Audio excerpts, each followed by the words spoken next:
তো নমিনেশন সবাই চাবে, যাকে নমিনেশন দেওয়া দেবে সবাই সুস্থ করে তার নেতৃত্বে ঐক্যবদ্ধ হবে। এই সাভারে কোনো নেতার সাহস নাই প্রার্থীর বিরুদ্ধে ইলেকশন করা, প্রার্থীর বিরুদ্ধে কোনো কথা নির্বাচনকালীন সময় বলার। এটা অতীতের রেকর্ড, এখনও তাই হবে। অতএব এটা গণতান্ত্রিক অধিকার, সবাই চিল্লাচিল্লি করুক, নিজেকে যোগ্য মনে করুক। বাজারে একটা জিনিস কিন্তু আমরা যাচাই বাছাই করে কিনি, দলও যাচাই বাছাই করে তাকে যোগ্য, তাকে মূল্যায়ন করবে, তাকে নমিনেশন দিবে। এখন আমি নেতা হিসেবে আমি মনে করি আমি যোগ্য প্রার্থী, দল আমাকে মূল্যায়ন করবে, দল আমাকে নমিনেশন দেবে। সেজন্য আমি আমার মতো করে প্রস্তুতি নিচ্ছি, জনগণের কাছে যাচ্ছি, যখন যেখানে দাওয়াত দিচ্ছে শিক্ষা প্রতিষ্ঠান, মুসলিম মাদ্রাসা, এলাকাবাসী, সব জায়গায় ক্লাব সমিতি, সব জায়গায় আমি যাচ্ছি এবং তাদের সমস্যা ব্যক্তিগতভাবে সমাধান। যে আমি অনেক দিতে পারবো না, 10,000 টাকা দিয়ে 10,000 টাকা ব্যক্তিগতভাবে আমি দিয়ে আসছি, তারা বুঝুক যে আমার আন্তরিকতার কোনো অভাব নেই। এবং যেখানে দলীয় ছোটোখাটো কোন্দল আছে, নিজেদের মধ্যে বিভেদ আছে, সেগুলো এখন কমানোর চেষ্টা করব। এখন এতদিন অনেকে মনে করছে যে ডাক্তার সালাউদ্দিন সব লোকগুলোকে তো আমরা দেখি না। এখন থেকে আপনারা আমাদের যারা সাথে যারা কাজ করছে আগের থেকে 5ই আগস্টের পরে ঐক্যবদ্ধভাবে সবই যারা বিএনপি পরীক্ষিত নেতাকর্মী সবাইকে নিয়ে আমরা প্রত্যেক অনুষ্ঠানে এখন যাব।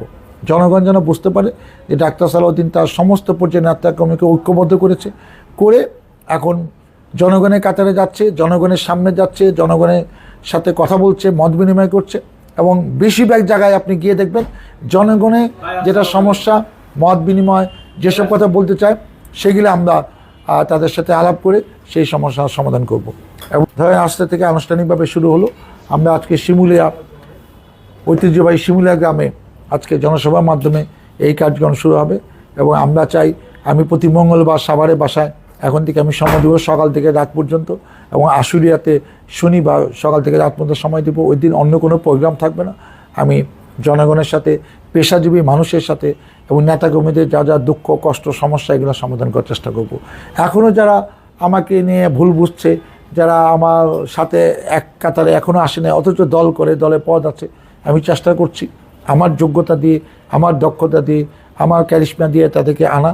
না হলে দল ওরকম সিস্টেম করে দেবে তাদেরকে ডেকে, যে যখন নমিনেশনেরটা সামনে হবে, চূড়ান্ত হবে, মোটামুটি ইলেকশনের 2-3 মাস থাকবে, এটা দলীয়ভাবে উপর থেকে এগুলা আমাদের সাথে আলাপ আলোচনা করে একটা মিটিং করে এগুলা ঠিকঠাক হবে।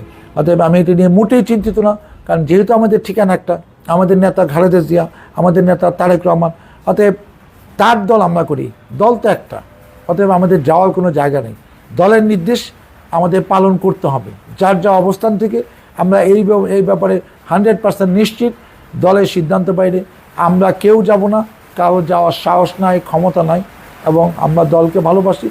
এত বছর যেহেতু আওয়ামী লীগ আমলে আমরা দলের সাথে কষ্ট করে টিকে আছি, আর বাকি যেদিন বেঁচে থাকবো আমরা দলের বাইরে যাওয়ার কোনো সুযোগ নাই, আর প্রশ্নে ওঠে না।